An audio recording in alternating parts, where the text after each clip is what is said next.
अस्सलाम वालेकुम नाज़रीन, मैं हूँ रामीन सैयद और आप देख रहे हैं प्रोग्राम ज़ेरे बहस। नाज़रीन, मिडल ईस्ट एक बार फिर जंग के दहाने पर खड़ा दिखाई दे रहा है। अमेरिका ईरान को घेरने के लिए खित्ते में अपनी फ़ौज और जदीद हथियारों की मौजूदगी को बढ़ा रहा है, जबकि दूसरी तरफ अगर हम देखें तो तेहरान का ये वाज़ेह पैगाम है कि वो जंग में पहल नहीं करेगा, मगर कोई जारहियत की गई तो उसका फैसला कुन जवाब दिया जाएगा। अब अमेरिका और ईरान के दरमियान मुज़ाकरात का सिलसिला भी वक्फे से जारी है। अमेरिका ईरान से यूरेनियम अफजोदगी मुकम्मल तौर पर बंद करने का मुतालबा कर रहा है। इस पर अमेरिकी सदर ने ईरान को 15 दिन का अल्टीमेटम भी दे दिया है, जबकि ईरान का मौक़िफ़ क्या है? ईरान का मौक़िफ़ ये है कि वो धमकियों के साए में बात नहीं करेगा। पिछले कई हफ्तों से हमने देखा कि लफ्ज़ी जंग भी जारी है, जिसके बाद अब खबरें ये आ रही हैं कि ईरान को दबाव में लाने के लिए अमेरिका महदूद पैमाने पर मिलिट्री एक्शन पर गौर कर रहा है, जिसमें ईरानी फ़ौजी तनसीबात और सरकारी अहदाफ निशाने पर होंगे। ऐसे में ईरानी वज़ीर ख़ारजा अब्बास इराक़ची ये बयान देते हैं कि ईरान एक मुसव्विदे पर काम कर रहा है, जो अगले चंद दिनों में अमेरिका के ख़ुसूसी एलची जो हैं स्टीव विटकॉफ, उनके हवाले कर दिया जाएगा। अब यहाँ पर सवाल ये कि ईरान अमेरिका कशीदगी में जीत मुज़ाकरात की होगी या फिर जंग पूरे खित्ते को अपनी लपेट में ले लेगी, इसी पर बात करेंगे। प्रोग्राम के पहले हिस्से में मुझे ज्वाइन कर रहे हैं सीनियर तज्ज़िया नजम साकिब साहब, ज़फ़र हिलाली साहब और पीजे मीर साहब। आप सभी का बहुत शुक्रिया। नजम साकिब साहब, एक तरफ अमेरिका ये कह रहा है कि ईरान मुकम्मल तौर पर जो जौहरी प्रोग्राम है वो बंद करे, यूरेनियम अफजोदगी मुकम्मल तौर पर बंद की जाए, मगर ईरान के वज़ीर ख़ारजा की स्टेटमेंट में देख रही थी, वो ये कह रहे थे कि जो दूसरा दौर हुआ मुज़ाकरात का, उसमें इसकी ना हमने कोई पेशकश की है मुकम्मल तौर पर बंद करने की, ना अमेरिका ने कोई मुतालबा किया है, और हम सिर्फ जौहरी प्रोग्राम के पुरअमन होने पर तवज्जो मरकूज़ कर रहे हैं। फ़ौजी हल इस प्रोग्राम का कोई नहीं है। यही मेजर बोर्ड ऑफ कंटेंशन है इन मुज़ाकरात में इस वक्त। यूरेनियम की अफसोदगी जो है वो तो खैर बहुत पहले से है, वो JCPO के ज़माने से है। दूसरी बात है मिज़ाइलों की। अमेरिका और इजराइल चाहते हैं कि ईरानी मिसाइल प्रोग्राम पे जो है वो बात की जाए और उसके बारे में हिसाब किताब किया जाए। उसके साथ इंसानी हुकूक की बात है। वो रजीम चेंज की तेहरान में बात जो है वो अब नहीं रही, लेकिन यूरेनियम की अफसोदगी और मिसाइल प्रोग्राम जो है वो शामिल है। ईरान चाहता है कि सिर्फ और सिर्फ आपके जो न्यूक्लियर प्रोग्राम है उस पर बात हो, जिसके ज़िम्मन में उन्होंने कहा है कि जी 1-2 दिन में आपको वो प्रपोजल मिल जाएगा। अब ये है कि ड्रॉ तो हो गई हैं आपकी बैटल लाइंस, और उसमें वो जो एग्रेशन होती है वो भी कन्वे हो गई, उसका जवाब भी आ गया। फिर ये कि अब्राहम लिंकन नाम का एक आर्माडा जो है वो पहले से ईरानी पानियों में मौजूद है। बिल्कुल। जेरल्ड फोर्ड जो दुनिया का कहा गया हमें कि सबसे बड़ा वो जंगी यानी बहरी बेड़ा है, वो बहरा रूम से चल पड़ा है जी। और शुनीद ये है कि तकरीबन 1.5-2 हफ्ते के अंदर अंदर वो भी पहुंच जाएगा। दूसरी तरफ हम देख रहे हैं कि जर्मनी है या पोलैंड है, उन्होंने अपने शहरियों से कह दिया है कि जी ईरान खाली कर दें, बल्कि जर्मनी ने तो ये कहा है कि इराक से अपने फौजी भी वापस बुला लिए। बिल्कुल। अच्छा, रूस ने ये कहा है कि जी आप रेस्ट्रेंट शो करें, यानी तहम्मुल मिजाजी का आप सबूत दें। चाइना की तरफ से ये है कि उन्होंने कुछ चंद दिन पहले बताया था, हमें पता लगा कि कुछ स्पेशल किस्म का रेडार सिस्टम भी उन तक पहुंच रहा है। कुछ 1-2 इक्विपमेंट्स की भी बात हुई, जंगी जो आपके इक्विपमेंट्स होते हैं ना, कि वो भी शायद पहुंच चुके हैं या पहुंचने वाले हैं। ठीक है। अमेरिका जो है वो डटा हुआ है, इजराइल जो है वो अपनी वो उसमें लगा हुआ है, और लोग वहाँ के कुछ कह रहे हैं कि जी जिस तरह एक पुराने अमरीकी सफ़ीर ने कहा है कि इजराइल तो चाहते हैं कि पूरे मिडल ईस्ट पे उसका हक है, वो सब पे का यानी पूरे के पूरे मशरक़ के वुस्ता पे वो काबू पा ले। जी जी जी। अब ये कि क्या जंग हो रही है कि नहीं। अब अगर आप बिलीव करते हैं हमारे फेवरेट प्रेसिडेंट डोनाल्ड ट्रंप को, तो उनके तई तो उन्होंने 10 दिन दिए थे, और ये परसों की बात है। परसों उन्होंने कहा कि ईरान के पास 10 दिन हैं, इन 10 दिनों में वो फैसला कर ले कि डील करनी है कि नहीं करनी। 10 दिन, जिसमें से 2 दिन ऑलरेडी गुजर चुके हैं जी।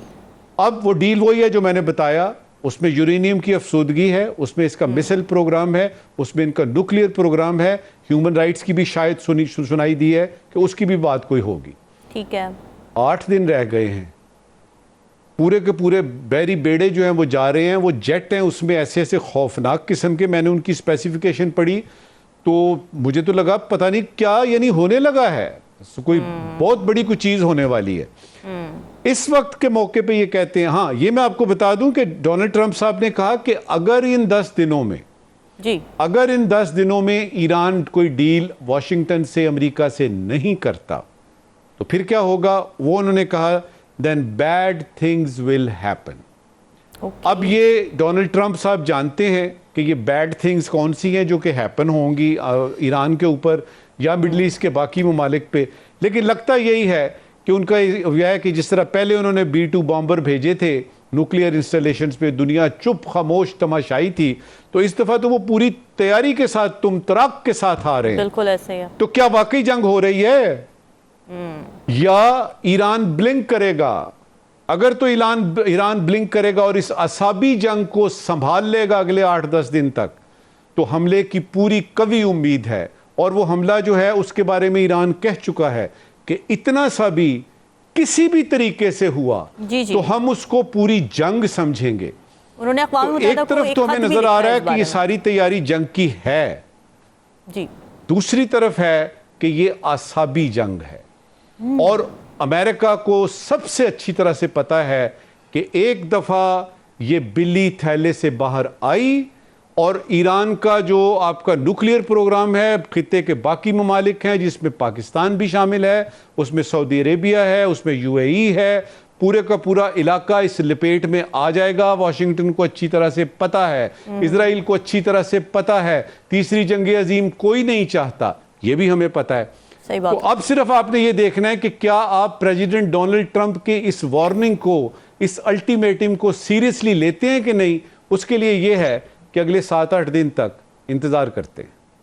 इंतजार करेंगे। और हिलाली साहब, ईरान ब्लिंक करेगा या ट्रंप ब्लफ कर रहे हैं, ये भी बड़ा इंपॉर्टेंट है देखना, क्योंकि बड़ी अनप्रेडिक्टेबल नेचर है ट्रंप की। स्टेटमेंट्स वो देते हैं पर उसके ऊपर वो उसको खुद ही कह देते हैं कि बस मैंने तो वैसे ही कह देता, यू टर्न्स लेते हैं काफ़ी ज़्यादा। लेकिन उनका जो लबो लहजा है आप देख रहे हैं, समझते हैं कि जंग की तरफ जा रही है वाकई बात? मेरे ख्याल में, और मैं तो काफ़ी देर से ये कह रहा हूँ कि जंग इज़ सर्टन। देखिए, थोड़े से 1 मिनट प्रेपरेशंस पे थोड़ा सा आप सोचें। जी आपको पता है 22 तारीख को ये Ibrahim Lincoln, Gerald R Ford जो है, 22 तारीख को ये ईरान के ऑफशोर ईरान के कोस्ट पे आ जाएगा। क्या क्या किया है, क्या आप समझते हैं जो मैं आपको पढ़ के बताता हूँ क्या क्या किया है, क्या आप समझते हैं 2 मिनट के लिए कि वो ऐसा ही है? He is just doing this to scare Iran? नहीं, आप इस हद तक आप समझेंगे कि dry cargo ships full of fuel and supplies जी to feed and refuel an armada वो आ गए हैं। ऑस्प्रे एयरक्राफ्ट जो ट्रूप्स को इंसर्ट करते हैं और विड्रॉ करते हैं इन बैटल, वो भी आ गए हैं। Strategic tankers for mid air fuelling वो भी है। F-22, F-35, stealth plane, warthogs, air sea ground targets, ये सब रिहर्स हो गए हैं। डिस्प्ले ऑफ पावर तो देख रहे हैं anti missile to shoot down Iranian missiles. Central command जो है अमेरिका का कह दिया हम तैयार हैं, तो 22 फरवरी तक हम ठहरे हैं जब वो पहुंच जाएगा। तो देखिए, this is not to scare, this is to wage war. नहीं तो ये कुछ इट डजंट मेक सेंस कि इतने पैसे खर्चे हो आप फॉर दैट। मगर 2-3 और चीजें हैं। लेट्स एग्जामिन कि इसमें ट्रंप के क्या बेनिफिट्स हैं। देखिए, ट्रंप आपको पता है कि पॉपुलैरिटी पे बहुत एम्फसाइज करता है और कहता है मैं इलेक्शन जीत गया। पता नहीं यार, इलेक्शन अकॉर्डिंग टू ट्रंप ये जीत गया है। तो अब ये मिड सेशनल इलेक्शंस हो रहे हैं और कुछ लोग समझते हैं कि ट्रंप में लूज सीट्स। तो a good end to the war will guarantee his victory. तो उसका एक पर्सनल इंटरेस्ट भी है।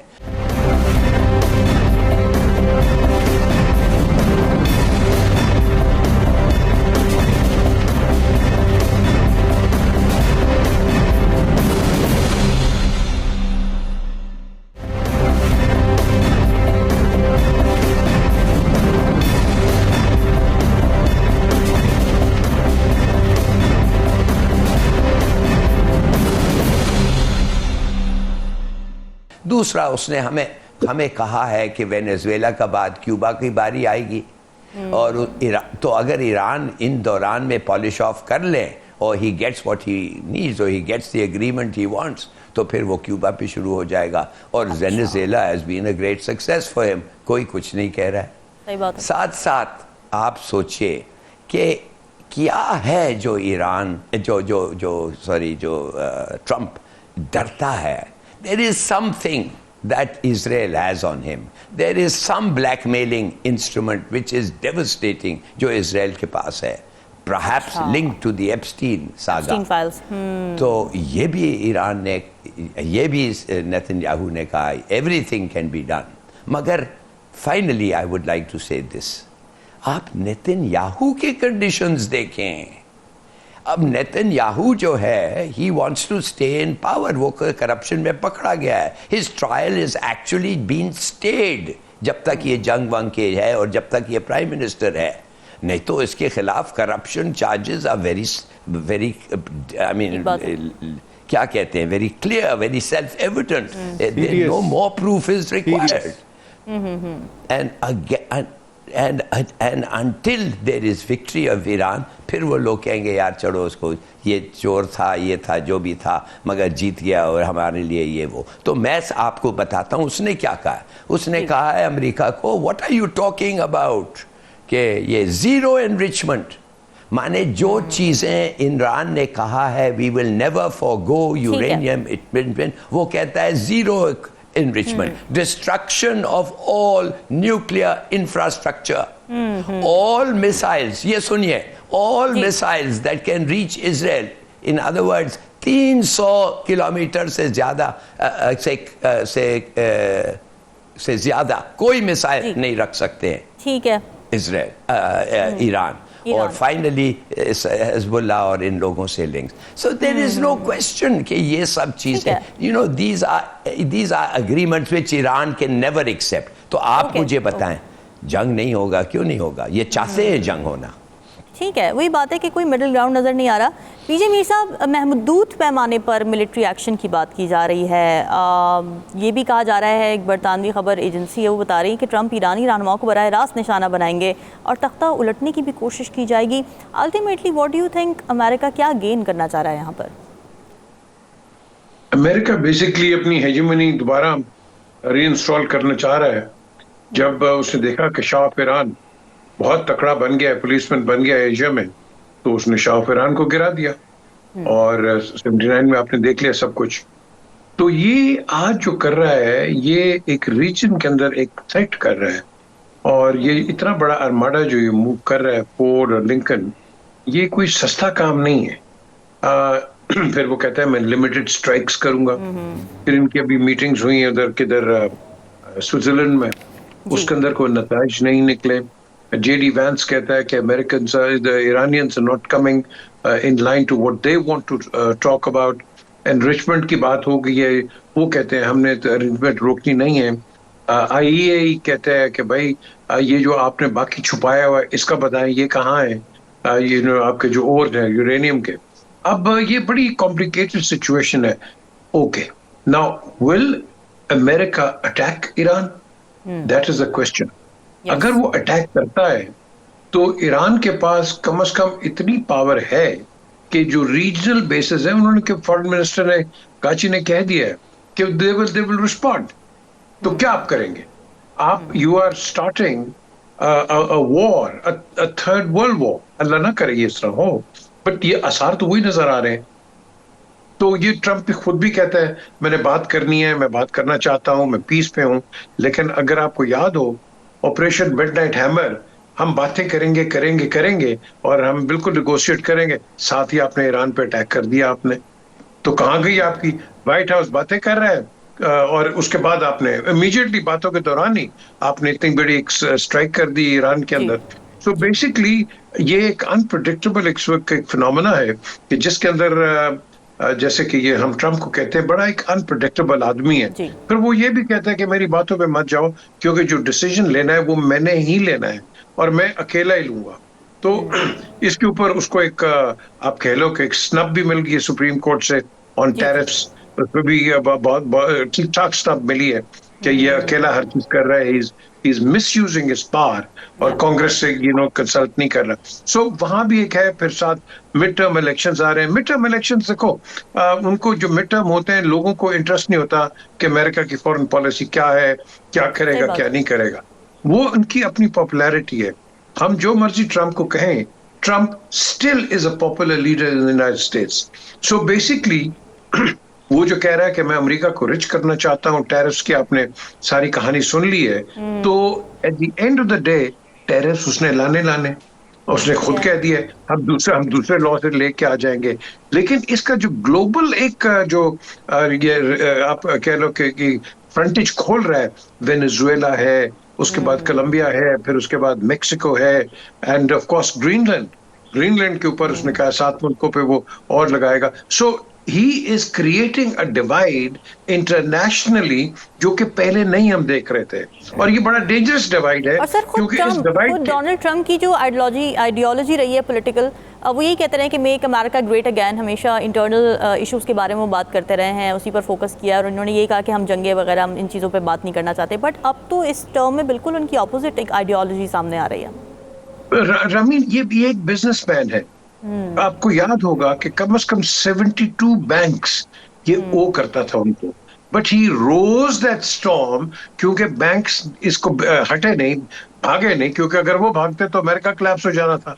तो वो उसको सपोर्ट करते रहे, एंड इवेंचुअली आप देख लो कि अटलांटिक सिटी और इसके जो बाकी कंसर्न्स थे, ये उसको राइट कर गया।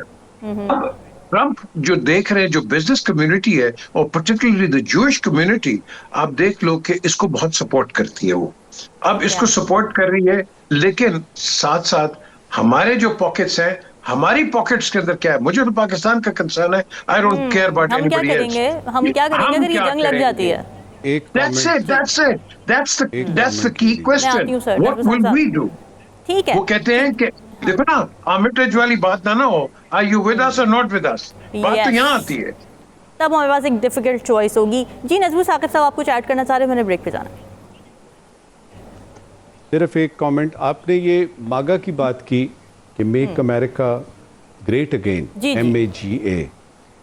दुनिया ने उसके बाद नहीं देखा कि आगे क्या लिखा हुआ है, जो ना हमें बताया गया, ना किसी ने पढ़ के बताया, जो अपने कैरेक्टर से बताया, जो प्रैक्टिकली प्रैग्मेटिकली डोनाल्ड ट्रम्प साहब ने बताया कि make America great again through coercion and extortion. ये वो 2 लफ्ज हैं जो इस स्टेटमेंट में से मिसिंग थे। सही बात है। जी हिलारी साहब, आप भी कुछ कहना चाह रहे हैं? नहीं, मैं सिर्फ ये कहना चाहता हूँ कि रामीन, इसके कॉन्सिक्वेंसेस जो होंगे, ये जो जंग आने वाला है, तो इसको भी हमें थोड़ा कंसिडर करना चाहिए। ख़ास तौर जब हमें पता चल गया है कि उनको रिच, ये जो रेयर अर्थ की जो हमारी पॉलिसी है, उनमें कितना इंटरेस्ट है अमेरिका में, और बलूचिस्तान, ख़ास तौर सिस्तान बलूचिस्तान जो वो चाहते हैं अलग करें ईरान से, और आप खुद ही समझती हैं क्या होगा अगर सिस्तान अलग हो जाए तो हमारे पे क्या असर होगा उसका। So I think we need a discussion on this one day about the consequences. Yes, absolutely. अगर खुदा ना खास्ता ये जंग लग जाती है तो उसके कॉन्सिक्वेंसेस क्या होंगे, खित्ते पर पाकिस्तान उसमें क्या किरदार अदा कर सकता है, इस पर भी बात करनी पड़ेगी। फिलहाल वक्त हुआ एक ब्रेक का। स्टे विद अस।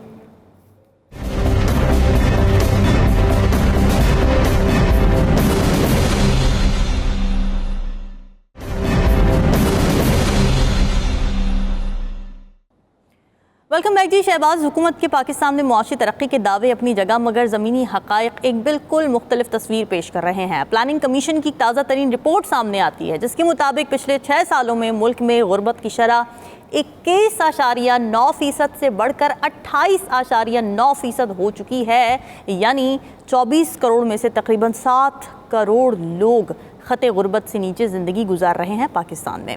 शहरों में गुर्बत की शरह 17% है, जबकि देही इलाकों की अगर बात करें तो 36% से क्रॉस कर चुकी है।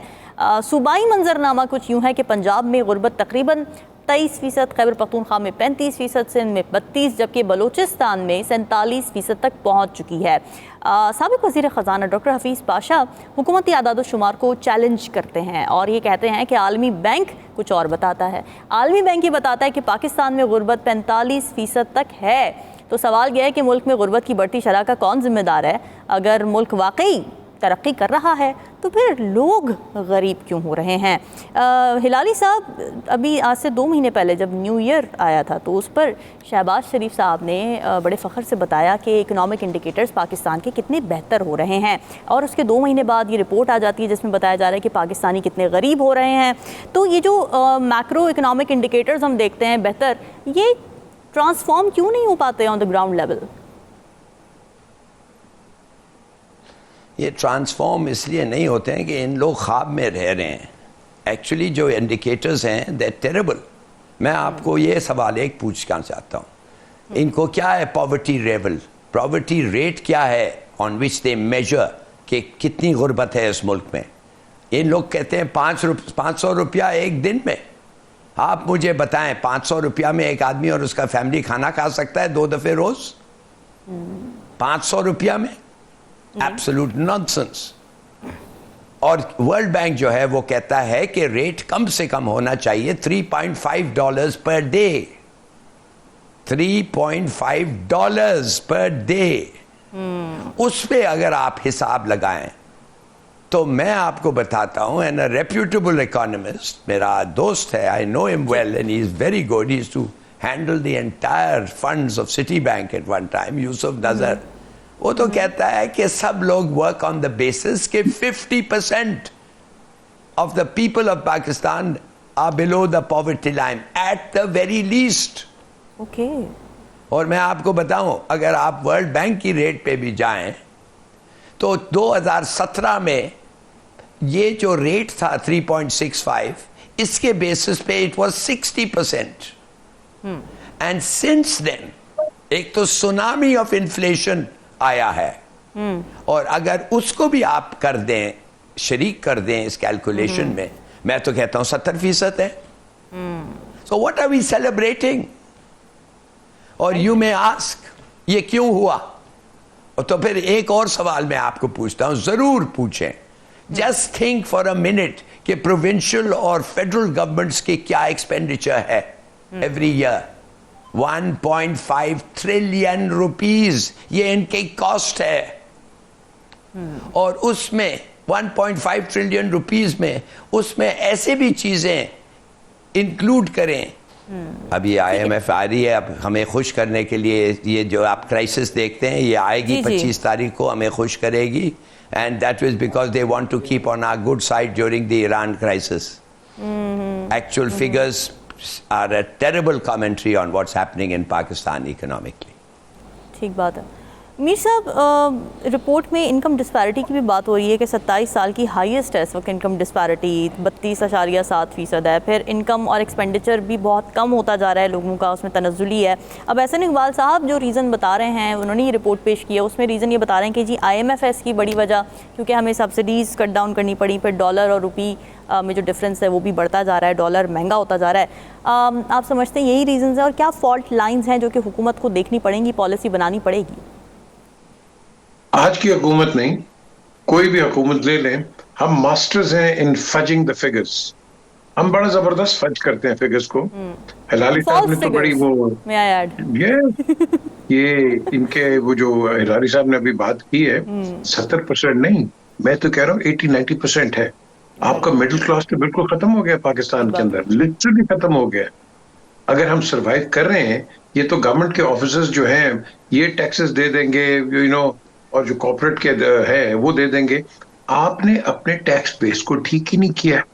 आज भी आपके पास बिलियंस ऑफ डॉलर्स का बिजनेस जो है, मार्केट ट्रेडर घर लेके चला जाता है और FBR को कोई पैसा नहीं देता है, तो फिर गवर्नमेंट तो यही करेगी ना, कहेगी कि भाई हम बेहतर हो गए, अपना हो गए। It doesn't work like that.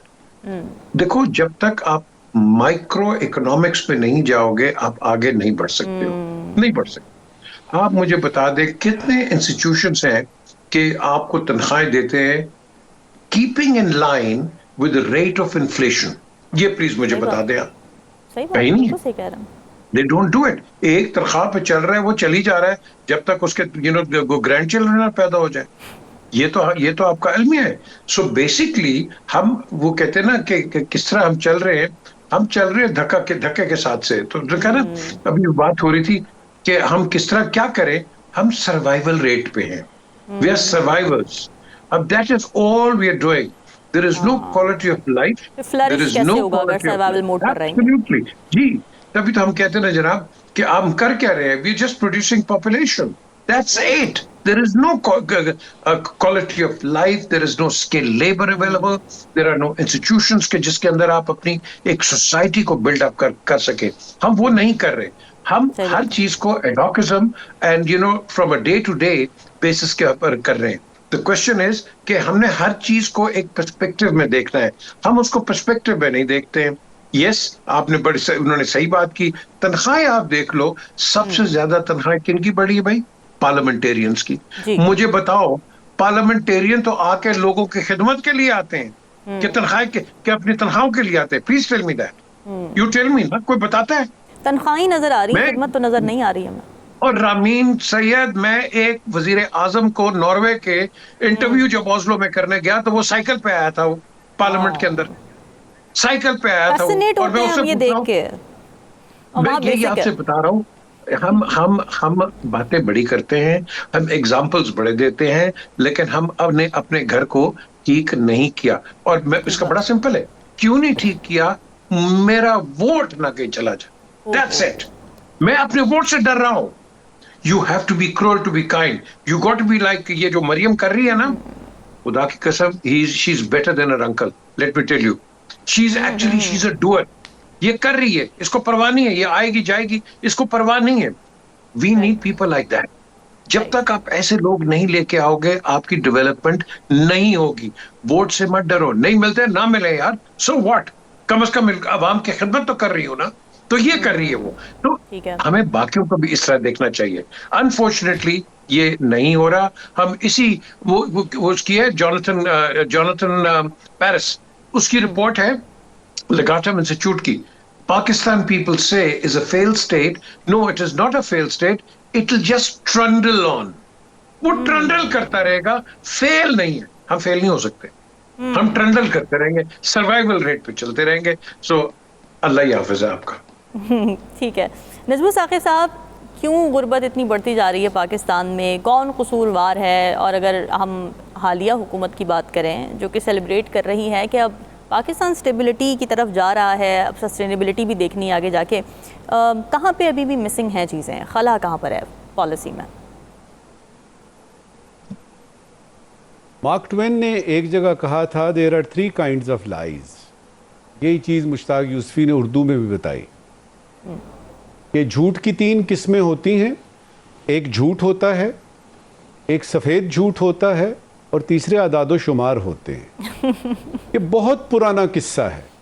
और फिर ये है कि जो ऊपर बैठे हुए लोग हैं, जब वो अपोजिशन में होते हैं तो उनको गरीब भी नज़र आते हैं, उनको भूख भी नज़र आती है, वो उनके नाम पे तकरीरें भी करते हैं. जब वो इक़्तिदार में आते हैं तो उनको अचानक पता लगता है कि एवरीथिंग इज़ हंकी डोरी, हर चीज़ ठीक चल रही है. और वो शहजादी तो आपको याद होगी जो महल में थी और बाहर एक हुजूम था और वो कह रहे थे हमें रोटी दो, हमें रोटी दो, हमें रोटी दो. जी जी जी. हमने 4 दिन से खाना नहीं खाया, हमें रोटी दो. और शहजादी ने उसके पास जो मुलाजिम खड़ा था उसने कहा ये क्या शोर हो रहा है?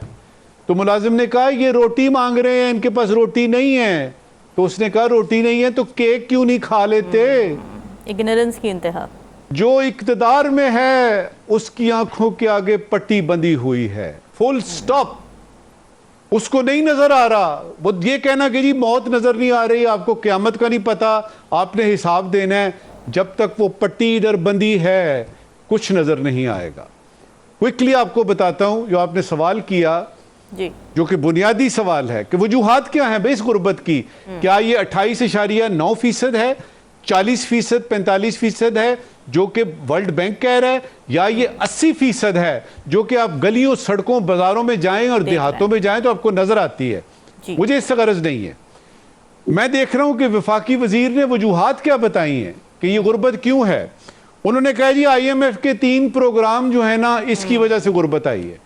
बाकी भी उन्होंने कहा है कोविड की वजह अभी तक चल रही है, कोविड-19 आ गया, 2 तबाह कुन सैलाब आ गए, गुर्बत आ गई, वगैरह वगैरह, रुपए की कदर वगैरह, ये सारा कुछ बताया उन्होंने. नाज़रीन वापस आएंगे एक ब्रेक, स्टे विद अस.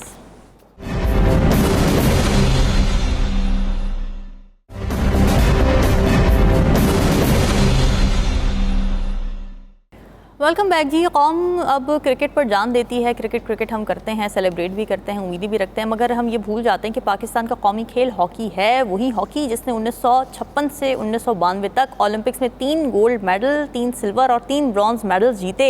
वही हॉकी जिसने 1971 से 1994 तक 4 वर्ल्ड कप जीते।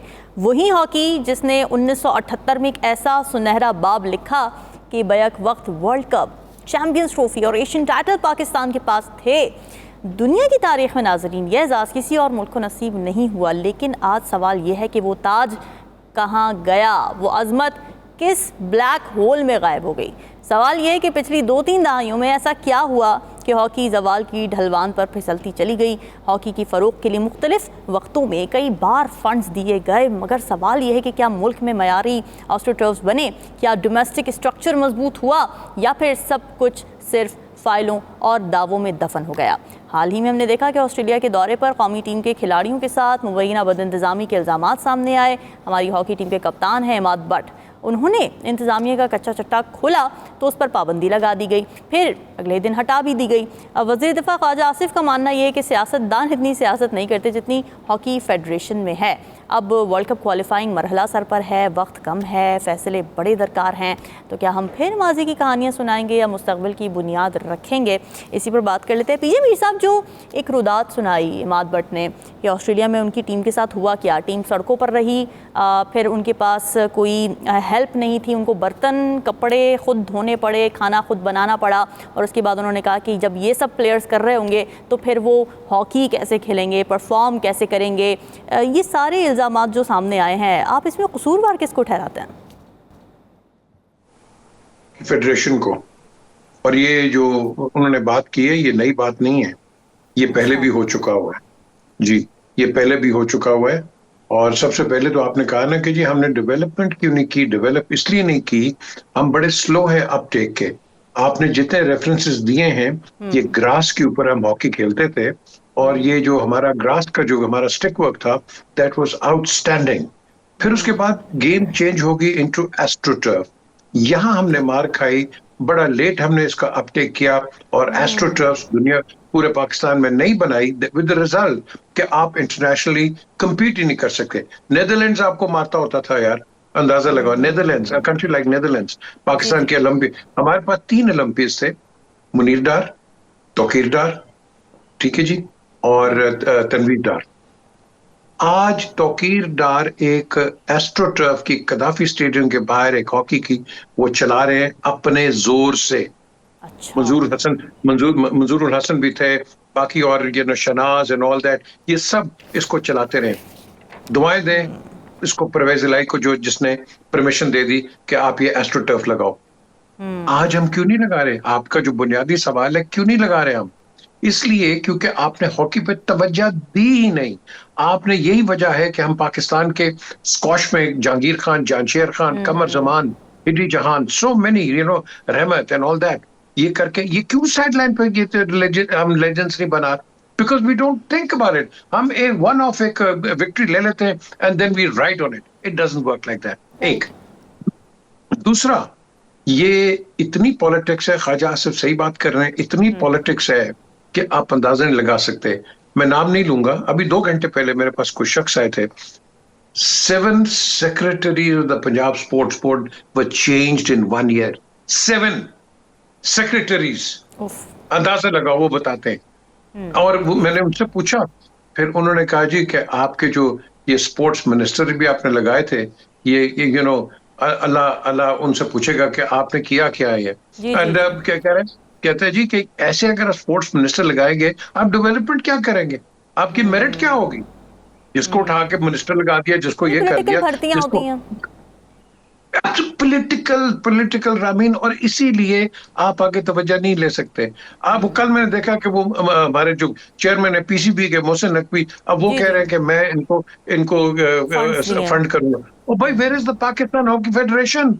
और पीएसबी ये कह रहा है कि हमने फंड्स रिलीज किए, हमने बुकिंग्स करवाई थी जो कि फेडरेशन ने कैंसिल कर दी, फिर फेडरेशन ने वीज़ा में गलतियां की, उसको डिले किया, जिसकी वजह से 9.7 मिलियन रुपीस का एक्स्ट्रा बोझ पड़ा पाकिस्तान स्पोर्ट्स बोर्ड पे। तो फिर तो फेडरेशन ही वाकई में इशू है ना।